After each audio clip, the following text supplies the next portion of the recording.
sì mọ́. Iyebíye nìràpadà mi. Ta ló dàbí ẹ̀wọ̀ ayé àtọ̀run sí o. Ó sì yọ. Ó sì yọ. Mi ò rí rí kò bá sí. Ta ló dàbí ẹ̀wọ̀ ayé àtọ̀run sí o.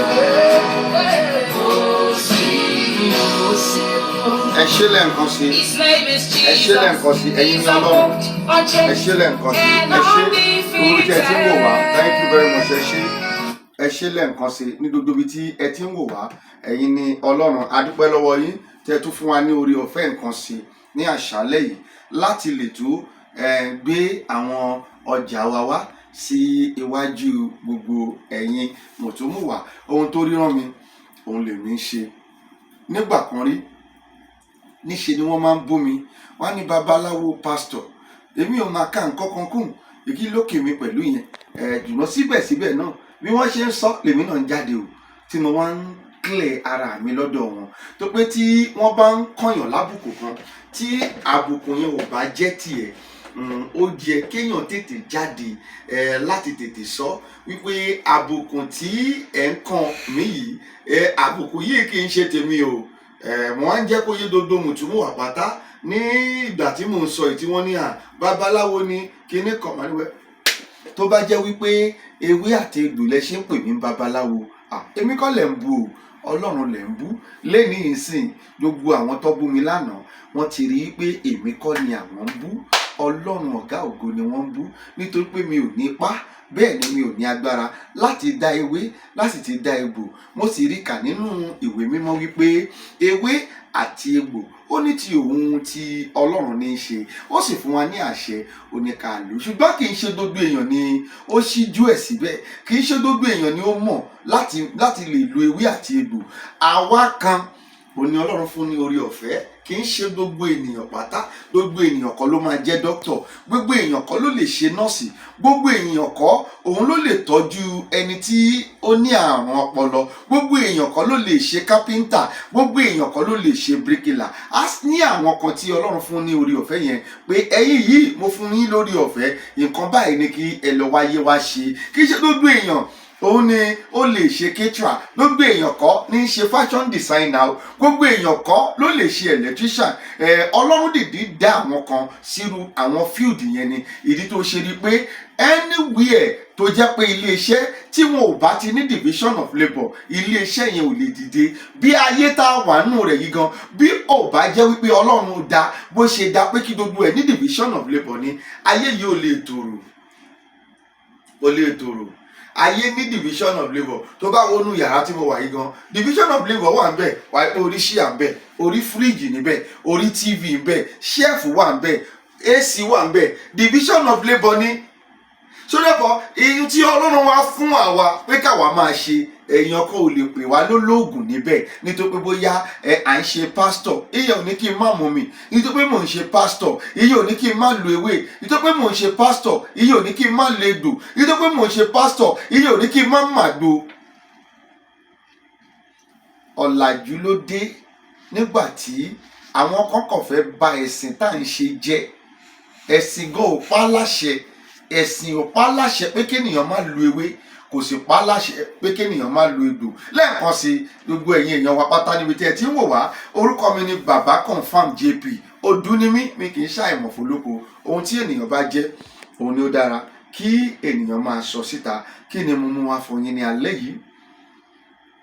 Orúkọ iléeṣẹ́ wa ni El Adonai Spiritual Empire, níbi tí a ti ń wo àwọn àrùn ara ìkejì, níbi tí a ti ń fi iṣẹ́ mi láti máa mú àwọn ìgbésí ayé tí wọ́n ní kò lè dára mọ́ láti máa fi ra àwọn ìgbésí ayé yẹn padà tí ó sì tún dára. Òun ni iṣẹ́ tí orí rán mi. I am a prophet, I am a spiritualist, I run a spiritual church and I do spiritual work. Nínú fọ́nrán yìí ohun tí mo máa mú wá fún ẹ̀yin èèyàn wa ni pé a ní ọṣẹ tí wọ́n ń pè ní ọṣẹ awẹ ibi dànù, ọṣẹ awẹ ibi dànù, ọṣẹ awẹ ibi dànù.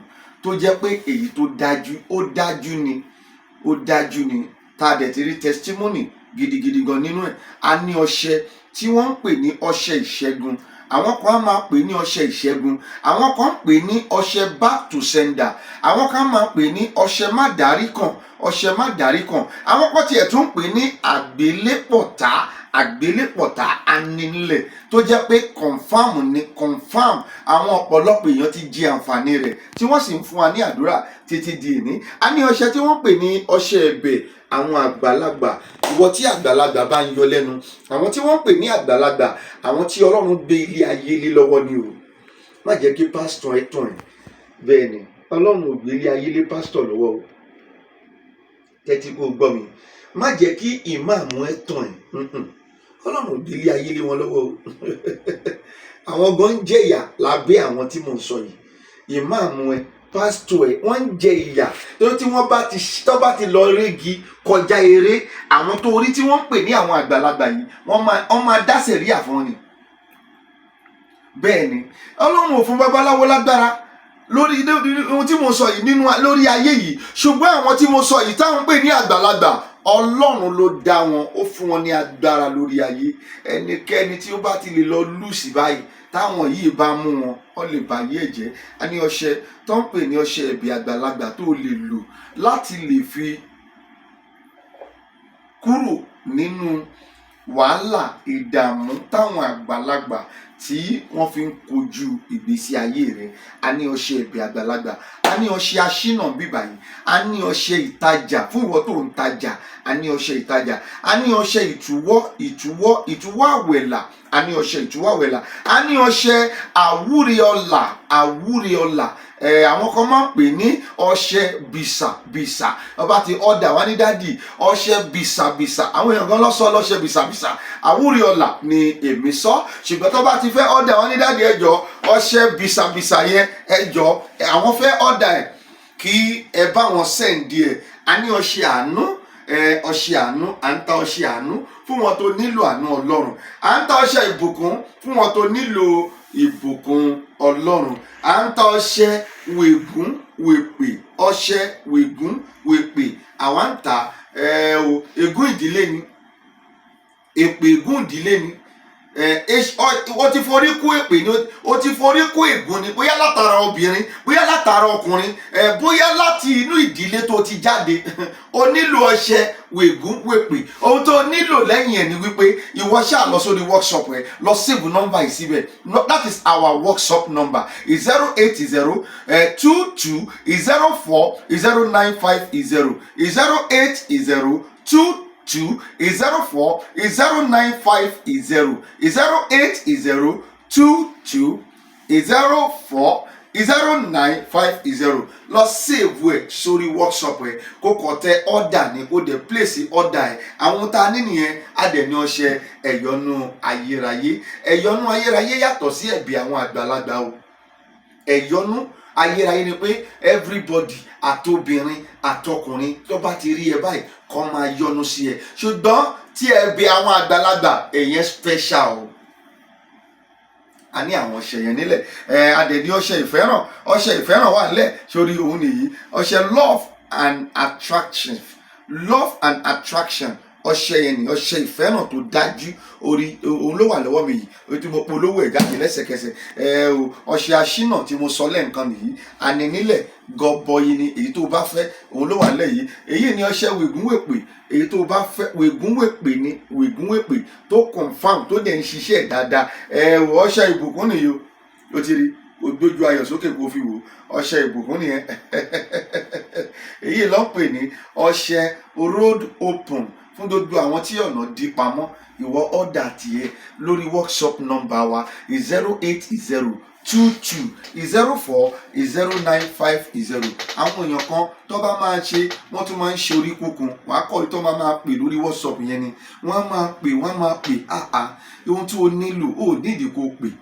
Tí a bá fẹ́ jẹ́ kó o pè wá, wàá rí i pé níbi tá a ti jọ ń sọ̀rọ̀ yẹn, tá a bá pé ọ̀rọ̀ yẹn ń demand wípé kí o pè wá, a ní kó o pè, a fẹ́ gbóhun tó ń sọ. Ṣé o ń get mi? Ìwọ all you need to do ní orí 080 yẹn 22 04 0950 yẹn ìwọ kò send order ẹ̀ síbẹ̀. Ọṣẹ road open nìyí ṣó ti rí. Ẹ̀bẹ̀ àwọn àgbà tó dájú òun lórí yẹn. Ẹ̀bẹ̀ àwọn àgbà tó dájú. Ọṣẹ ìṣẹ́gun nìyí ṣó ti rí. Ọṣẹ ìṣẹ́gun tó confam òun lórí yẹn. Ọṣẹ ìṣẹ́gun tó confam òun lórí yẹn. Ọṣẹ ìtúwọ́ àwẹ̀là tó confam òun lórí yìí.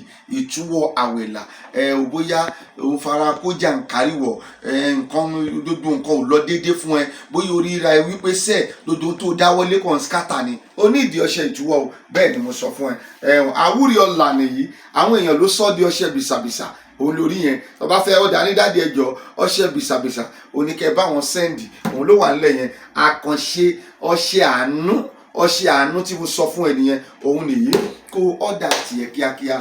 Má fi ìgbàlá ìdọ́là. Jẹ́ kí wọ́n sọ nǹkan kan fún ẹ. Gbogbo bíkíbi tó bá wà, bó jẹ́nu Nàìjíríà yìí ni a máa sẹ́ǹdì ẹ̀ sí ẹ. Bó jẹ́nu Èkó yìí ni, Èkó táwa wà yìí ni, dispatch rider ọmọ adélé rẹ̀. Bó bá jẹ́ pé òkè òkun ló ti fẹ́ ọ̀dà ẹ̀ ni, jẹ́ kí n sọ fún ẹ. Kò síbi tí DHL kò gbé iṣẹ́ wa dé lókè òkun. Ṣé Amẹ́ríkà ni, ṣé Canada ni, UK ni, Dublin ni, Scotland ni, ṣé Italy ni, ṣé France ló fẹ́ sọ ni, Austria ni, Croatia ni, Finland ni, Sweden ni, Germany ni, gbogbo ibi tí mo pè yí pátá àti bẹ́ẹ̀ bẹ́ẹ̀ lọ. DHL ó ń gbé iṣẹ́ wa débẹ̀. Holland ni, Belgium, kò síbi tí iṣẹ́ wa ò dé ní gbogbo ibi tí mo kà yí pátá. Wọ́n dẹ̀ order, àwọn èèyàn dẹ̀ ń fi àdúrà ránṣẹ́ sí wa láti China, Asian country, Vietnam, Cambodian, gbogbo ibi tó rí yẹn àwọn èèyàn ọ̀dà iṣẹ́ wa láti bẹ̀. Malaysia, àwọn èèyàn wa láti Malaysia, mo kí gbogbo yín o, ojú òní tì yí. Láti Africa pàápàá náà, láti South Africa, Namibia, mo dúpẹ́ lọ́wọ́ yín. Kò síbi tí iṣẹ́ wa ò dé. DHL fún wa lórí ọ̀fẹ́ láti gbé iṣẹ́ wa yìí láti olúléeṣẹ́ wa tí à ń pè ní El Adonai Saboti spiritual empire, láti gbé gbogbo tí à ń tà yìí, láti gbé láti ní ìbá yìí, láti gbé wá sí ibi tí ẹ bá wà ní ìlú òyìnbó. Gbogbo tó kàn nílò ìwọ pè wá, mẹ́sẹ̀gì wa lórí workshop yẹn kíákíá kó o dẹ̀ tẹ order. Mẹ́sẹ̀gì wa lórí workshop number èyí tí ó máa rí lórí fọ́nrán yìí, òun ni mo tún fẹ́ pè fún ẹ yìí. 08022040950. God bless you. Ẹ ṣé gan ni. Mo tún fi àkókò yìí kí yín lẹ́ẹ̀kan sí pé ẹ kú ọdún èyí tá a ṣe kọjá. Èmi lẹ máa rí o ló dágbára Ọlọ́run dẹ̀kẹ̀rí. Ẹ̀yin náà ni mo máa bá pẹ̀lú àṣẹ Èdùmàrè. Lẹ́ẹ̀kan sí, orúkọ mi ni Baba Confirm JP. A ó tún máa pàdé, a ó dẹ̀ máa ríra. All you need to do, ìwọ bá dẹ̀ o lè má ní ìdí ohun tí mò ń sọ yìí. Èèyàn kan lè ní ìdí ẹ̀ tó wà lẹ́gbẹ̀ẹ́, ìwọ share ẹ̀ fún. Ẹ ṣé gan ni. Thank you very much. God bless you.